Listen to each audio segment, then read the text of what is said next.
Welcome everyone to another episode of AWS Partners Unplugged. I'm your host Igor, and today we're diving into the most important topic of customer solutions management at AWS. Joining me are two amazing guests, Christina, who is a CSM, and Alicia, who's a CSM leader. Welcome you both. Hi, thanks for having us, Igor. Yes, great to join you today. Thank you so much for having me. Awesome. So let's start with the basics. Christina, could you tell our listeners what CSMs do and how they help customers? Of course, CSM or Customer Solutions Manager help accelerate our customers' end goals, whether that be migrations, co-build projects, or anything that helps accelerate the end customer goals. We work really closely with the product and engineering teams as well as executive alignment. And we work really closely within the internal AWS ecosystem to help them grow with us and grow as a partner. Anything to add, Alicia? Yeah, I could add a little bit to that. CSMs need to have a really solid blend between technical and business expertise. Our primary goals and success and how we're metriced at AWS is directly correlated to our customers' goals. So, did we help them achieve what we set out to do at the beginning of the year? What was the most important thing to them, and did we help them achieve that through cloud adoption? So when CSMs are aligned to an account, we want them to truly dive deep with their executive team, with their engineering team, with their entire across multiple lines of businesses to figure out what are those challenges, what are those pain points, what's the most important growth lever for that customer. Sometimes that is technology related, and other times it's not technology related, and it's a people or a process point of view that we have to dive into and help them dissect and understand and solve. So it's really important that CSMs have a blend between both the technical side and what can be achieved through technology, but also correlating and connecting that technology with the actual business outcome that we want to drive. Before we dive into the technical aspect of the CSM role, I want to ask you both a kind of personal question. How did you both get into CSM role? What were your career path? Maybe for future CSMs, it might be interesting. Well, for me, I had a lot of experience in consulting and program management. I have also experience in software development, engineering, and product management. All of those different varying experiences helped me grow into the role that I have today. As Alicia mentioned, CSMs are both technical and business oriented. We help communicate across multiple different lines of business, as well as align the technical and the business to achieve the goals that they're looking for. So with the background of having that product management, having that consulting and communication style, that has really helped shape me and given me a lot of success within this role. How about you, Alicia? Yeah, mine's probably a little bit different, but I would say that I started out as an educator. And in that regard, I think of my customer as my student. We were working towards an end goal of helping them to graduate, right? And to move on to something bigger and better in their lives. And after that, I went on to help healthcare companies understand patient satisfaction. And again, in that sense, my customer was patients. How do we improve patient experience? And then at some point, I moved over into the technology space, and then I started building websites and running a content management system where I was helping non-technical people update their websites and how do they interact with their website if they have dynamic content that needs to be updated on a regular basis. So again, my customer shifted, but the heart of it has always been helping someone and helping someone want to achieve an outcome. And so the heart of it has always been just helping success or driving outcomes, regardless of whether it's patients or students or customers. Mm-hmm. And I want to throw a theory to it. That's my experience, at least. I'm primarily from a software development background. And traditionally, I think there was a role, still is, project management. And that role kind of split up. It split into product managers and I think CSMs. That's my theory of the origin of the genesis of CSM. I don't know if you agree or not. So product managers, they're now responsible not only for delivery, but how the features are growing and also for profitability of the product they're managing. And I think CSMs are a little bit more, not as precisely defined. The success is a little bit fuzzy, in my mind at least. But correct me if I'm wrong. Like, how do you guys define success? Yeah, I totally can understand why it feels fuzzy, or we love to say ambiguous, and we live in shades of gray. And the reason why is that because every customer or partner's goals will be unique to that specific customer or partner. And I cannot have a CSM assigned to an account and they operate the same regardless of the customer because it's not customer obsessed. We have to go in and understand what is your challenge? What is your pain point? And that challenge of that customer that is digitally native is vastly different than the customer that is coming from a data center and brand new to the cloud. So we operate significantly different depending on where the customer is in their cloud adoption. Are they nascent or are they very cloud mature? And that actually indicates how we want to help them accelerate their cloud adoption. So that's probably why you see so many different varieties and success and like what does a CSM do on this account versus another account? It's going to look different and that's by design and we live in the gray. Christina, was it your experience as well that you see different success criteria on different partners and customers? Yes, I agree with Alicia. I think that it is a unique experience to someone in healthcare might be different goals than someone in Gen AI or someone that has a customer within a different industry. To me, the same is that customer outcome, as Alicia mentioned. What are their goals? What are they trying to achieve? And we help give prescriptive guidance and tactical specific solutions on how to get there. We know how to operationalize that for our customers and get them where they want to go. We take their ideas and we figure out how to best execute within the ecosystem of AWS. Makes sense. And totally, like customer obsession, absolutely. And success is different for every customer, the criteria of success. Sorry for sidetracking you. Let's get back to our discussion. Christina, I think you mentioned earlier technical knowledge is needed for CSMs.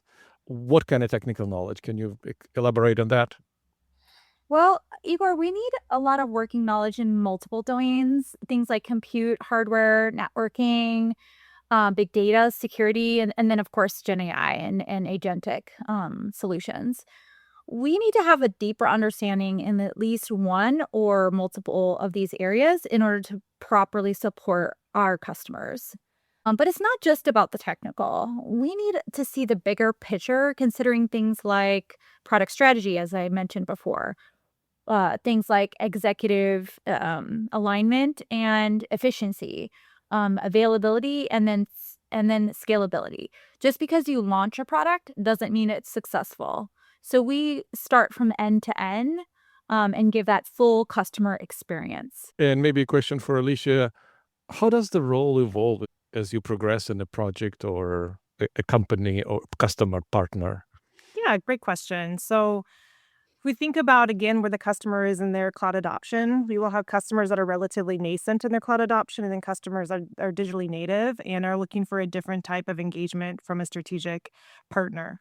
So we may say we may have a CSM that's relatively new in their tenure help with like lift and shift migrations, helping a customer exit a data center and successfully land that application into the cloud.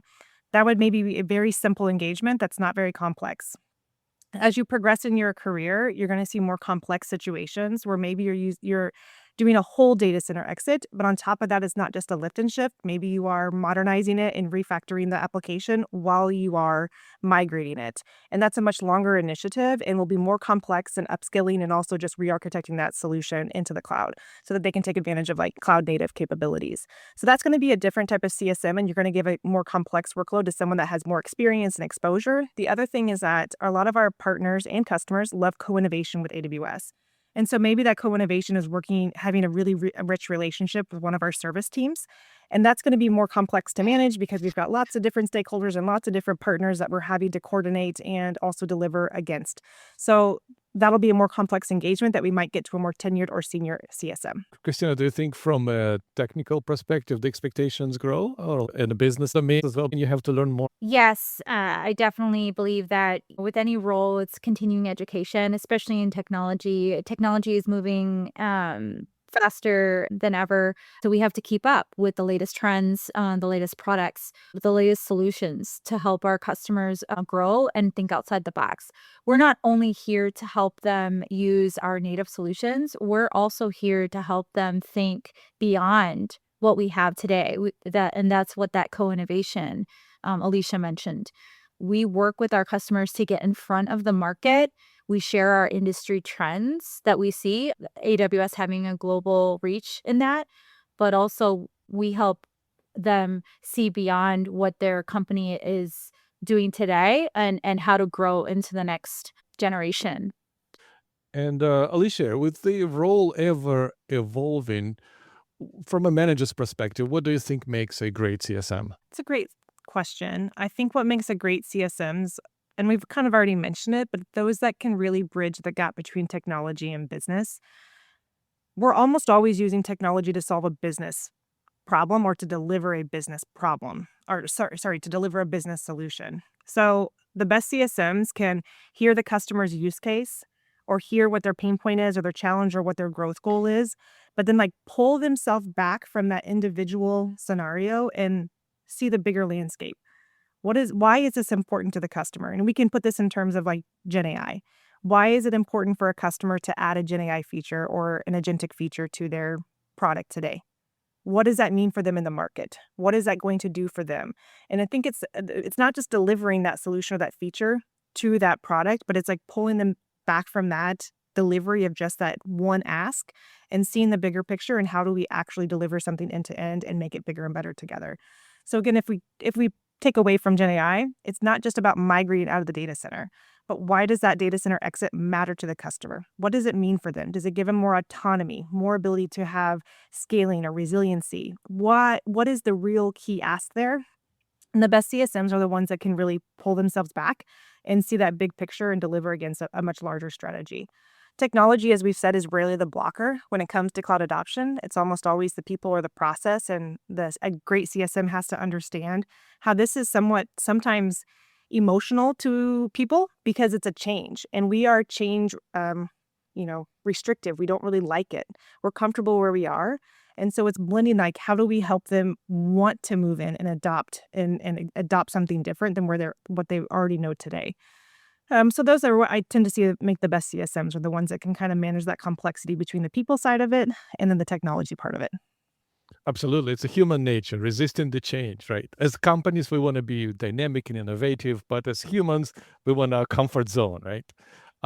So, Christina, for potential future CSMs, how would you like maybe to give them a taste of what it feels like to work day to day? Like, what is your work like on a day to day basis? Honestly, just like it's every flavor, I think that my day to day is not typical. Every day is a little bit different. Whether it's working really closely with my customer and having one-on-ones and understanding how projects are going or what they're looking at, versus working internally, understanding our different solutions and roadmaps. It's what things that I try to keep myself up to date on, not only for my own continuing education, but also understanding what solutions are out there that I might not have been aware of, that might be helpful to my customers. Here at AWS, we always want to be working on thought leadership. So, in addition to being there for our customers, we want to extend the CSM role even beyond and uh, showcase not only what we can do for customers, but what kind of amazing outcomes we can work with them on. Give them examples of, okay, yes, here's a brand new agentic solution in the market. Were you aware of this? Is this something that you'd be interested in doing a collaboration or an integration with? Working to elevate our customers in the market, working with our partner org, as well as the marketplace org, to not only sell more solutions, but making sure that it's working for their end customers, working for their customers, and then measuring like how successful are we? As I mentioned before, just because we launch a product doesn't mean it worked, right? What we've seen in the past is when we work on an opportunity where we think it's successful that it launched. I like to go beyond that and work with our technical account team as well as the customer and understand what was the success of that launch. Are customers adopting it? Are they using it? And if not, figure out why. What do we need to change? What do we need to iterate to improve this? Actually, I want to double click. You mentioned customers and partners, and the audience of this podcast, primarily partners. Is there any difference in how you interact with partners versus customers? Actually, no. To us, a customer partner, they're all the same. It's working with them to understand what are their outcomes and goals, and how do we engage? How do we be successful with them? Maybe it's working with different teams internally, and the ecosystem might be a little bit different. Marketplace is definitely a different area that we work with partners mainly on versus customers. But I think the overall end message is the same. We accelerate their business outcomes based on what they would like to do in the market and how to grow their business. That's great. Maybe we can talk about some specific partner experiences that you can share. You mentioned the navigating the ecosystem, demystifying our organization structure. Oh, sure. One integration that I worked with a significant partner in data is we were able to be first in the market integrating them with our Gen AI CLI or now Kiro CLI product. And we were able to integrate their knowledge base and their data within our ecosystem, being the first third party. That was very successful in regard to it was able to go globally across multiple different customers that used the partner solution, and increased the developer productivity, as well as increased the customer or the partner's reach to the global community. It was very successful. We were able to get them highlighted at reInvent. We did an amazing launch in multiple cities across the world. We were able to work with the service teams to continue to enhance the product even post-launch. And Alicia, of course, as a leader, you see a variety of partners and customers. Anything you would like to add to what Christina said? Yeah, I think that integrations, especially with our service team or being like early adopters to any of our beta solutions is crucial for any of our partners and customers. But we also want to help with early adoption of their end users. So we will host game days or hackathons. And the primary focus of that event is to get their end customers using, adopting, exploring, experimenting. Could this be something that should be a part of our suite of solutions that we use internally? And when I say internally, I mean at the partners company. And so we do, I'd say, unique engagements like that as well, which is designed to help kind of increase the funnel of users that have exposure and awareness to those solutions and see if it makes sense for them to adopt them at a broader scale. Well, this has been incredibly insightful. And before we wrap up, any final thoughts for our listeners? Maybe we'll start with Alicia again. Sure. I would say like the one thing I would want to emphasize is that CSMs are a crucial role in AWS in their customer-centric approach. Whether we're working with large migrations or improving the resilience of your product, our focus is always on helping our customers succeed in their cloud journey. We are an agnostic, trusted advisor. That's how I kind of tell the team to think about it, which is why we don't just look at AWS native solutions as the only solution, but recognizing that our partners have really viable solutions in the market as well that could meet our customers' needs that we're working with. So that's one of the benefits of a CSM role is that we get to be truly agnostic and look at the use case and what's the best way that we can help drive customer adoption. It's a role that continues to evolve at AWS for anyone who wants to continue to grow in their career, grow not only their technical knowledge, but also more and different experiences with customers. Right now, we're over 600 CSMs worldwide and continuing to grow across different segments, regions, and geographies. Well, thank you both for sharing your insights today. Thank you both for coming. To our listeners, thank you for tuning in, and we will see you next time.